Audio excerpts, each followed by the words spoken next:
दोस्तों, आज की कहानी है बहू तुम्हारे मायके वाले तो दान दाता हैं। दोस्तों, कहानी शुरू करने से पहले अगर आपने हमारे चैनल को सब्सक्राइब नहीं किया है तो सब्सक्राइब कर लीजिए। मैं सनैया बंचल परिवार की तीसरे नंबर की बहू हूँ। 4 महीने पहले ही मेरी शादी हुई है। बहुत बड़ा बिजनेस है मेरे ससुर जी का, उसे वे तीनों बेटों के साथ मिलकर संभालते हैं। मेरे ससुराल में मेरी अच्छी साल की दादी, सास ससुर, 2 जेठ जेठानी और एक ननद है। अच्छा खासा हंसता खेलता परिवार है हमारा। सब बहुत प्रेम से रहते हैं। वैसे तो मैं ससुराल में बहुत खुश हूँ, लेकिन शादी के समय से मेरी कुछ सहेलियों की बातों से मेरे दिमाग में एक शक का कीड़ा हमेशा घूमता रहता है। मेरी सहेलियां अक्सर कहती थी कि ससुराल में कोई बहू का साथ नहीं देता, सब उसकी व उसके मायके वालों की पीठ पीछे बुराई करते रहते हैं। शादी के बाद ससुराल आने पर घर का काम करते करते मैं सुबह सबकी बातें सुनने की कोशिश करती रहती कि कहीं कोई मेरी कोई बुराई तो नहीं कर रहा है। कभी खिड़की में तो कभी पर्दे के पीछे खड़ी होकर चुपके से बातें सुनने की कोशिश करती रहती। हालांकि मुझे कभी मेरी बुराई वाले शब्द सुनाई नहीं दिए। 1-2 बार मुझे देखकर घर के लोग बात करते करते रुक गए, तो मेरा शक फिर यकीन में बदलने लगा। एक दिन पहले की बात है, मेरी दोनों जेठानियां मेरा नाम लेकर कुछ बोल रही थी और मेरे पास जाते ही चुप हो गई। मेरे पूछने पर कि क्या बात कर रही थी तो कहने लगी, हम तो किसी टीवी सीरियल की बात कर रहे थे। अब मुझे विश्वास हो सला कि पीठ पीछे सब मेरी बुराइयां करते हैं। कुछ दिन पहले छोटी ननद भी मेरी और इशारा करके बात कर रही थी। अपनी सहेली से पूछने पर मना करके हंसकर कहने लगी, अरे भाभी, हम तो कॉलेज की बातें कर रहे थे। एक बार मेरी दादी सास ने कृष्ण भगवान को भोग लगाने के लिए दूध मंगवाया। मैंने दूध ले जाकर दिया। दूध थोड़ा गर्म था तो उन्होंने मुझे डांटते हुए कहा था, ध्यान रखा कर बहू, कितना गर्म दूध लाई है। ठाकुर जी को गर्म दूध का भोग नहीं लगाते कभी, पता है ना तुझे? जी दादी माँ, अब ध्यान रखूंगी। आज सुबह में जब दूध का कटोरा लेकर मंदिर में गई तो उन्होंने मेरे हाथ से लेकर कुछ नहीं कहा। रोज तो कहती हैं खुश रह बहू रानी।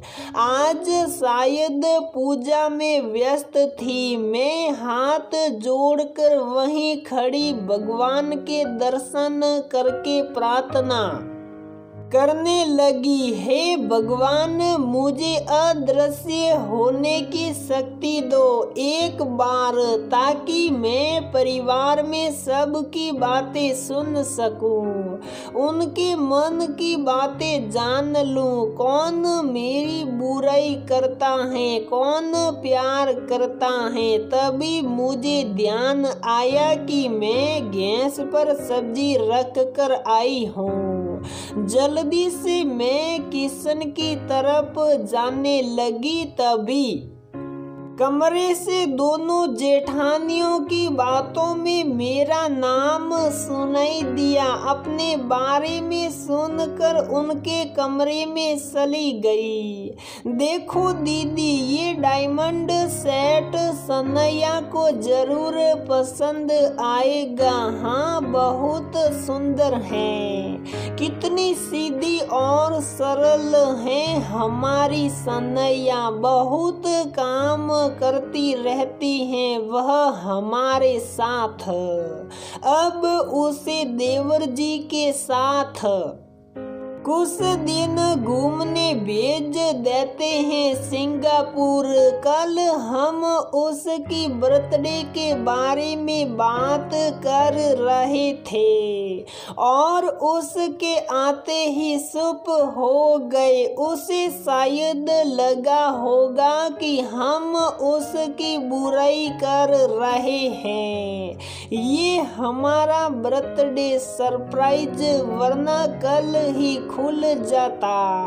अरे, मैं इनके के सामने खड़ी हूँ और ये दोनों मुझे देख नहीं पा रही हैं। हे भगवान, तो मैं अदृश्य हो गई सच में।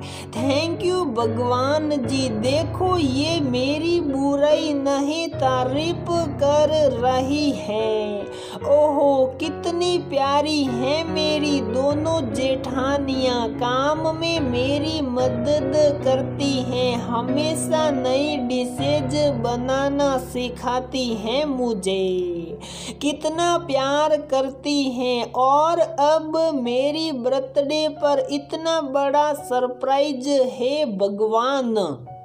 मैं तो इनको कितना गलत समझ रही थी। कितनी पागल हूँ मैं। सास ससुर के कमरे से होते हुए जब मैं निकली तो उनकी बातें भी मेरे कानों में पड़ी। मैं कमरे में आई, वे दोनों बातें कर रहे थे। सनैया बहू के पापा ने कितना खर्चा कर दिया दिवाली पर। सबके लिए इतने कपड़े, मिठाइयाँ और मेवे भेज दिए। अभी शादी में तो इतना खर्चा किया ही था। हाँ, उन्हें कहना पड़ेगा कि अभी आपकी एक बेटी और है, उसकी भी शादी करनी है। इतना खर्चा मत कीजिए। आपने तो हमें लक्ष्मी जैसी बहू सनैया दी है। बहुत समझदार और प्यारी है वह। हाँ, तुम सही कह रही हो। हमारी बहू सनैया बहुत अच्छी हैं। आते ही सबके साथ घुल मिल गई हैं। ओहो, ये दोनों भी मेरी व पापा मम्मी की तारीफ कर रहे हैं। सनैया भाभी, ननद रानी के मुंह से मेरा नाम सुनकर मैं उसके कमरे में गई। वह अपनी सहेली से बातें कर रही थी। सहेली ने पूछा, क्या बात है, आज तेरी भाभी कहाँ चली गई? दिख नहीं रही हैं। अरे, किचन में के कामों में लगी होगी वह। बहुत काम करती हैं छोटी भाभी। मेरे बाल इतने अच्छे बनाती हैं, सब तारीफ करते हैं कॉलेज में। तुझे पता है मेरी सनैया भाभी साइंस में पोस्ट ग्रेजुएट भी है उनकी इंग्लिश भी बहुत अच्छी है। फिर तो भाभी से कहना वे हमें इंग्लिश और साइंस पढ़ा दे। एग्जाम सर पर हैं और हमें कुछ याद नहीं है। हे भगवान, इन सब घरवालों की बातों में कहीं मेरी बुराई जैसा तो कोई शब्द ही नहीं है। मैंने अदृश्य होकर देखा है, बल्कि ये सब तो मेरी तारीफ ही कर रहे हैं। और एक मैं हूँ जो दिल में इतना बैर पाले बैठी हूँ, इतना सोचती रहती हूँ, चुपके से बातें सुनती हूँ कि कहीं सब मेरी बुराई तो नहीं कर रहे हैं। वहीं दोनों जेठानियाँ मेरी इतनी तारीफ कर रही थी। सासू माँ और ससुर जी भी मेरी और मम्मी पापा की तारीफ कर रहे थे। दहेज के लिए कुछ भी नहीं कहा, बल्कि वह तो पापा से खर्चा कम करने को कह रहे थे। ये मेरी सुटकी ननद रानी खुद सहेली से मेरी तारीफ ही कर रही थी। बहुत प्यार करते हैं घर में सब मुझे। अरे बहू क्या बात है, बहुत मन लगाकर कब से हाथ जोड़े भगवान के ध्यान में खड़ी है तुम। आज तो भगवान तेरी पूजा स्वीकार कर ही लेंगे बहू रानी।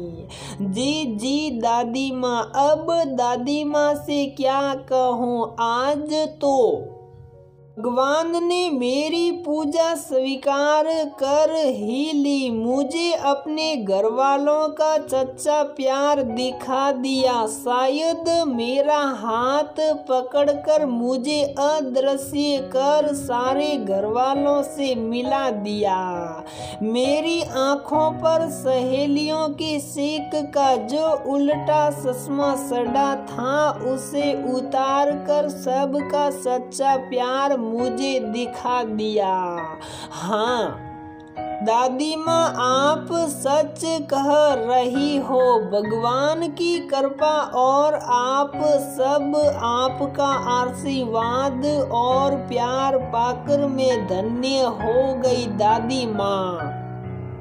तो दोस्तों, हमारी ये कहानी यहीं पर समाप्त होती है। अगर आपको हमारी ये कहानी पसंद आती है तो प्लीज वीडियो को लाइक करें, शेयर करें और हमारे चैनल को सब्सक्राइब जरूर करें।